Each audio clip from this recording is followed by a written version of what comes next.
I find that the space between being stagnant and being proactive is often just the difference of asking, what's the next action? I can't overemphasize this enough.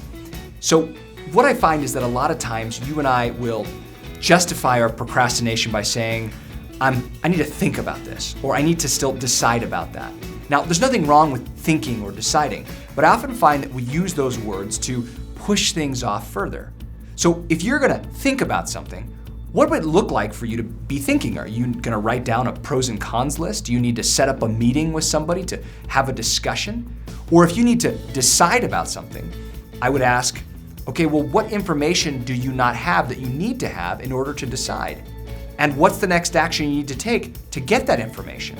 So asking those questions can be the difference between stuck and moving. Thanks for watching. Visit my website at oneproductiveminute.com for more tips and resources.